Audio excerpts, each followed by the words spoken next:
aspek kebijakan, aspek tugas dan fungsi lembaga. Apakah ini masuk pada program strategis lembaga?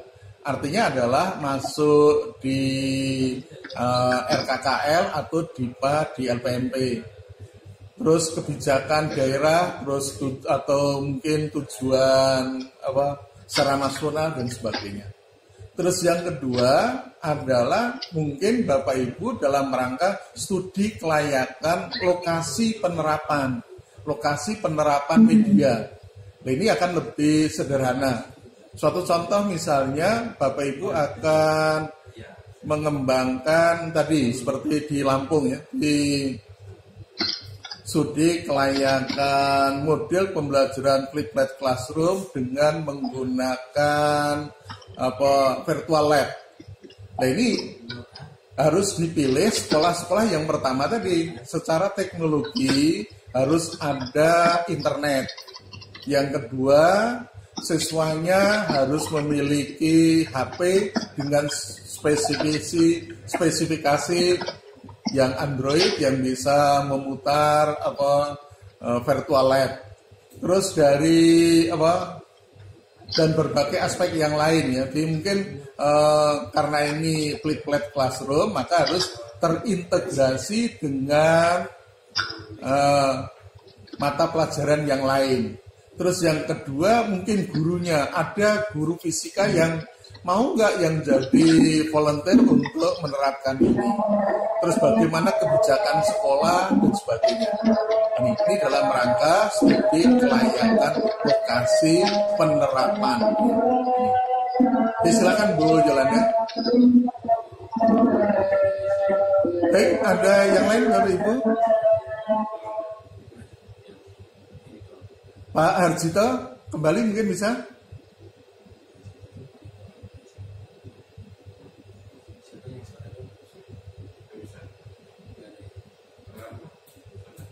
Atau Bu Fitria yang sudah siap barangkali? Ya, silakan Bu Fitria.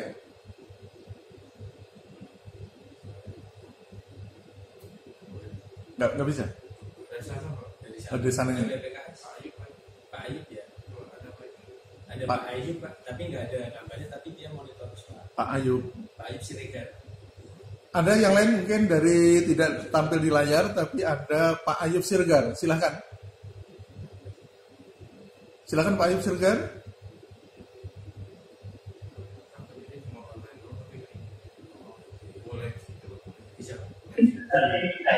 Oh, lampu ya, Silakan Pak Ayub ya. Ibu Leki ini Pak. Ibu Leki.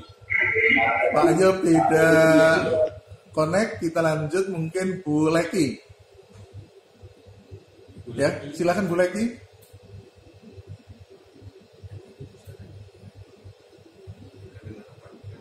Bu Leki. Siapa lagi? Iya. Ya, Bu Leki silakan. LPMP Sultan. Bu Leki dari LPMP Sultan, Sulawesi Tengah. Iya, terima kasih Pak. Ya, silakan. Kami dari LPMP Sultan. Ini kebetulan mau bertanya, yang pertama itu terkait dengan tugas yang Bapak berikan. Iya. Apakah studi kelayakan ini bisa kami kerjakan berkelompok, per tim lah maksud saya, kan kami ada 3-4 tim di sini. Apakah tugas nanti bisa kerjakan secara per tim atau harus masing-masing individu? Nah, yang kedua, pada saat melakukan studi kelayakan ini, apakah kami skopnya itu bisa kami ambil di LPMP? Misalnya, ya kegiatan LPMP.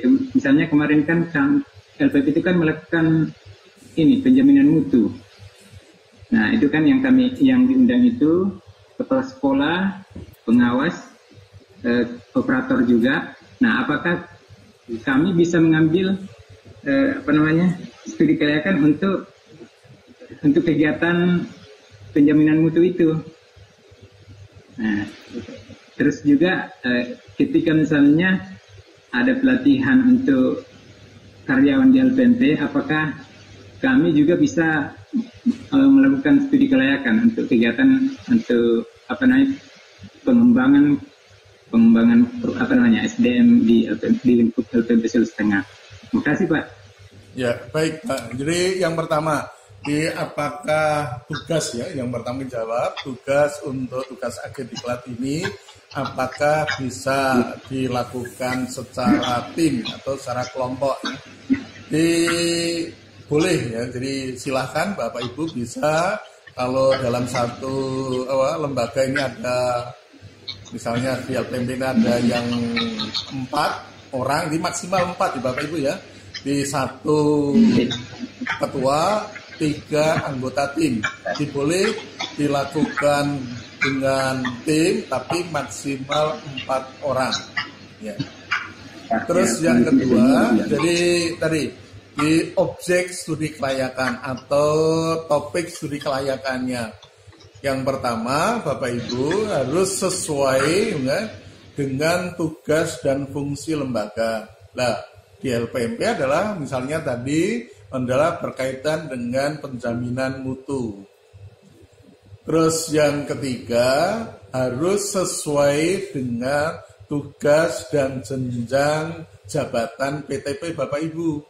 Ya, di penjaminan mutu ada kaitannya ya. Kaitannya kalau Bapak Ibu sekarang PTP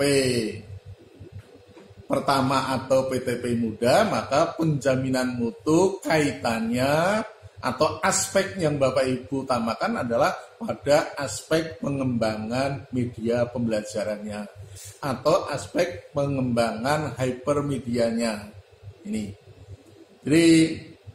Ini Bapak Ibu, jadi kami ulang, jadi yang pertama boleh dilakukan ya, laporan tugas akhir bisa dikerjakan secara tim maksimal 4 orang. Jadi hitungannya 1 orang sebagai ketua, 3 orang sebagai anggota. Ya. Terus yang kedua adalah objek studi kelayakan atau kegiatan studi kelayakan adalah sesuai dengan tugas dan fungsi lembaga. Yang ketiga, harus sesuai dengan tugas dan jenjang jabatan PTP Bapak Ibu. Jadi kalau tidak sesuai itu ya nanti kalau diajukan tidak memperoleh angka kredit karena tidak sesuai dengan tugas jabatan ini. Itu pun akhirnya Bapak Ibu tidak bisa masuk SKP. Kalau Bapak Ibu mengembangkan misalnya pengembangan aplikasi, itu kan menjadi tugas PTP Madya. Itu tidak bisa dilakukan oleh PTP pertama.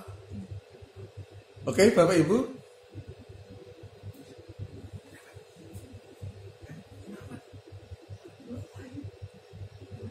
Ada lagi nggak yang buka?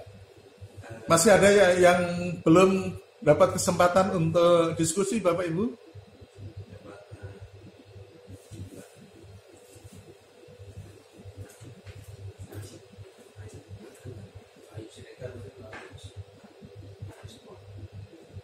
Atau saya panggil kembali Pak Ayub Sirgar dari kami termonitor, tapi Pak Ayub Sirgar ya? Atau Bulina, yang Bulina silakan.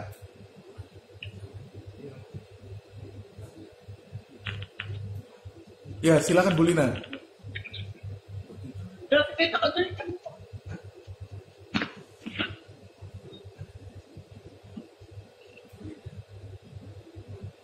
Ya Bulina dari BPM Semarang, silakan.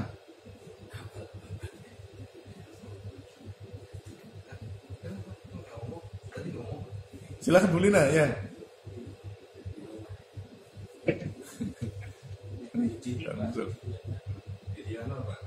Atau kita tidak bisa connect dengan Bu Lina, kita ke Pak Yudi Januar. Silakan Pak Yudi.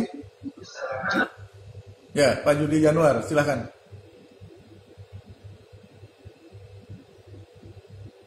Mereka baru masuk Pak, belum menyimak lagi Pak. Belum. Oh, baru masuk Pak, tadi susah ini Pak. Ya. Maaf Pak.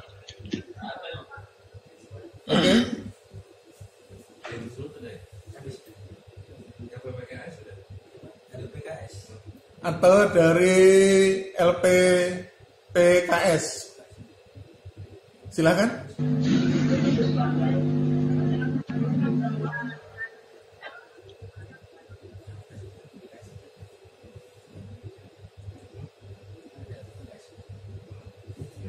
Ya, dari Solo, LP2KS. Ya, Pak Bambang. Ya, silakan, Pak. Waalaikumsalam. Pak, selamat siang. Assalamualaikum warahmatullahi wabarakatuh. Waalaikumsalam warahmatullahi wabarakatuh. Silakan, Pak. Ya. Begini, Pak. Di LPPKS mungkin sudah banyak, mungkin di teman-teman lain juga sudah banyak pengembangan media, tapi memang karena langkah studi kelayakan ini biasanya kita bilangnya biasanya bukan studi kelayakan tapi evaluasi uji coba media. Biasanya kita pada saat pengembangan modul, misalkan modul untuk PPCKS gitu, kita melakukan uji coba modul gitu. Apakah itu bisa disebut dengan studi kelayakan? Yang pertama itu, Pak. Lalu yang kedua, kalau di LPPKS ini kan masih pertama semua nih. Terus kalau dari tugasnya berarti kan cuma bisa melakukan studi kelayakan pemanfaatan media ya, Pak ya? Ya, media dan hypermedia, Pak. Media dan hypermedia. Berarti untuk kalau misalkan kita mau membuat studi kelayakan program dan lain sebagainya, kita bisa bekerja sama dengan PTP lain atau bagaimana? Ya, baik, Pak. All participants are now muted. Baik, yang pertama Bapak Ibu ya, jadi apakah studi kelayakan sama atau berbeda dengan uji coba? Di Bapak Ibu cermati di Permenpan 28, uji coba media atau uji coba model atau uji coba aplikasi adalah merupakan bagian atau butir kegiatan dari kegiatan produksi. Ya. Jadi lain Bapak Ibu ya. Jadi kalau uji coba, ya uji coba media, uji coba model, uji coba aplikasi adalah masuk pada unsur produksi, ya. Yang Anda ingat Bapak Ibu, jadi ada analisis dan pengkajian, yang kedua unsur perancangan, yang ketiga adalah unsur produksi, ya. Jadi kalau studi uji coba media pembelajaran, uji coba model pembelajaran, uji coba aplikasi adalah termasuk pada butir unsur produksi ya. Ini beda Bapak Ibu ya. Nih, kalau studi kelayakan, yang pertama studi kelayakan pengembangan teknologi pembelajaran adalah pada unsur analisis dan pengkajian. Ini. Terus yang kedua ada pada unsur penerapan atau pemanfaatan. Itu pada langkah yang keempat. Nah, pertanyaan berikutnya, apabila di suatu lembaga itu hanya ada PTP pertama, maka yang bisa sesuai dengan Permenpan PTP, studi kelayakan hanya bisa dilakukan untuk studi kelayakan pengembangan media pembelajaran, yaitu dari tadi media sederhana, media cetak, modul misalnya, buku, terus media video, media audio, multimedia, sampai pada hypermedia. Ini belum bisa melakukan studi kelayakan aplikasi dan studi kelayakan model pembelajaran. Itu untuk PTP pertama. Lah, permasalahannya, lah kalau di lembaga itu memerlukan adanya studi kelayakan model atau studi kelayakan aplikasi. Nah, silakan Bapak Ibu yang pertama bisa kolaborasi dengan PTP madya, jenjang madya, tapi yang ada di lembaga lain. Contoh misalnya LP2KS bekerja sama dengan teman-teman PTP di Universitas 11 Maret. Ya. Ini bisa. Atau mungkin bekerja sama dengan teman PTP di Semarang, misalnya teman PTP di Balai Pengembangan Multimedia Semarang, mengembangkan aplikasi atau mengembangkan ada hypermedia. Ini yang pertama. Atau yang kedua, Bapak Ibu bisa bekerja sama atau berkolaborasi dengan jabatan fungsional yang lain. Misalnya adalah Widyaswara. Misalnya Widyaswara Madya atau Widyaswara Utama. Itu mungkin di LP2KS ada. Ini silahkan, banyak alternatif yang bisa Bapak Ibu lakukan sesuai tadi ya, sesuai dengan tugas fungsi lembaga. Yang kedua adalah sesuai dengan tugas dan jenjang jabatan PTP Bapak Ibu sekalian. Karena kalau tidak sesuai itu tidak memperoleh angka kredit. Ini yang perlu Bapak Ibu cermati. Baik, terima kasih Pak. Siapa dari LP2KS? Dari LP2KS kita lanjut ke Bu Lina yang sudah siap ya. Silakan Bu Lina. Ya. Saya saya dari PBMPK. Ya. Yes. Kemarin kami telah melakukan studi kelayakan pengembangan model untuk vokasi anak berkebutuhan khusus. Iya. Halo. Silakan, ya lanjut Bu Lina. Itu dilakukan setelah hasil analisis kebutuhan diperoleh. Iya. Halo, iya. Iya. Analisis kebutuhan diperoleh. Nah kemudian hasil analisis kebutuhan terkait dengan topik dan sebagainya itu kita lempar lagi ke lapangan melalui studi kelayakan. Iya. Yang ingin saya tanyakan, bingung ketika menyusun laporan studi kelayakan, hal-hal apa saja yang akan dikupas di sana, Pak? Yang harus dianalisis, yang harus dikumpulkan dalam laporan studi kelayakan pembangunan. Ya, baik Bu Lina. Ya, jadi yang perlu Bapak Ibu cermati ya. Jadi yang pertama ada dua studi kelayakan. Yang pertama studi kelayakan dalam pengembangan teknologi pembelajaran. Nah kalau yang dicontohkan Bu Lina tadi adalah dalam rangka pengembangan model vakasi untuk apa? Model multimedia untuk vakasi, model pembelajarannya ya. Itu adalah dalam rangka pengembangan ya. Kalau dalam rangka pengembangan ya, itu adalah banyak aspek-aspek yang harus Bapak Ibu pertimbangkan. Yang pertama, misalnya aspek hukumnya, aspek legalnya. Boleh enggak BPMPK itu mengembangkan model pembelajaran itu dari segi hukum, legalitasnya, dari tugas dan fungsi lembaga. Terus yang kedua, dari segi aspek keuangan, punya dana enggak untuk melakukan kegiatan itu. Terus yang ketiga, dari aspek SDM, tersedia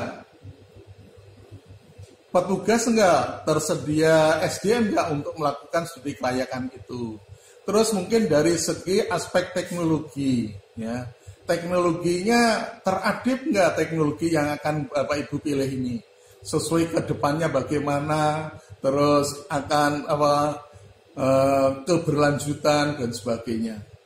Terus yang berikutnya mungkin ada pertimbangan, mungkin karena ini berkaitan dengan teknologi, kira-kira ada nggak lembaga yang ingin bekerja sama, misalnya sekolah atau mungkin lembaga-lembaga yang lain yang ingin untuk berkolaborasi dan sebagainya. Banyak aspek yang harus Bapak Ibu pertimbangkan. Maka Bapak Ibu di dalam melakukan studi kelayakan, yang pertama sekali yang harus Bapak Ibu kembangkan adalah kriteria atau variabel-variabel apa yang harus Bapak Ibu cermati. Misalnya tadi, dia harus meliputi variabel dari aspek hukumnya, aspek ekonominya, aspek sosial budayanya, aspek teknologinya, aspek SDM-nya, aspek administrasi dan sebagainya. Ini.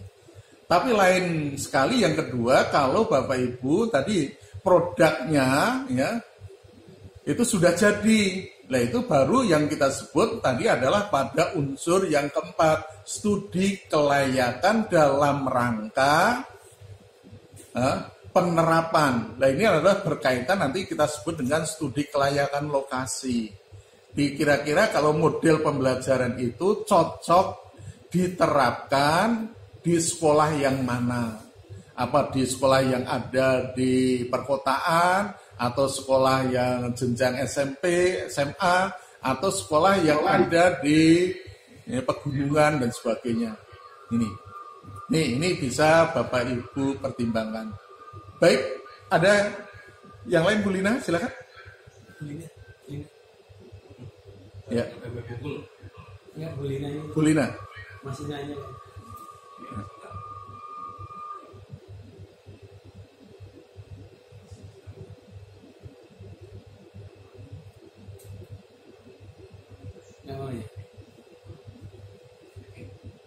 Dalam kelayakan ternyata ada beberapa topik yang itu tidak perlu diundangkan membutuhkan presiden di sana gitu. Akhirnya kita mendapatkan masukan itu termasuk tidak dalam kelayakan.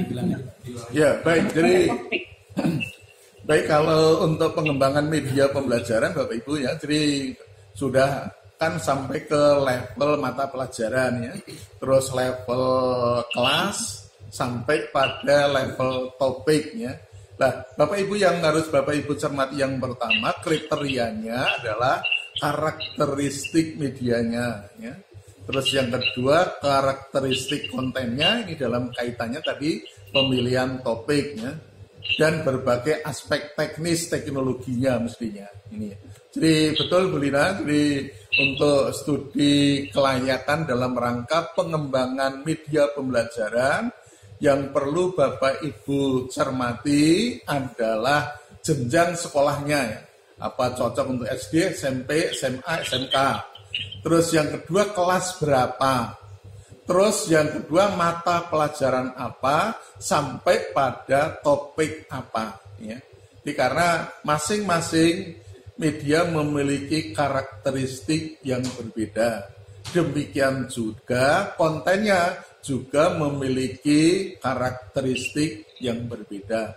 Termasuk mungkin yang Bapak Ibu harus cermati adalah karakteristik sasarannya, yaitu adalah karakteristik penggunanya. Pengguna misalnya Bapak Ibu milih jenjang SMP untuk kelas 7. Nah itu kira-kira karakteristik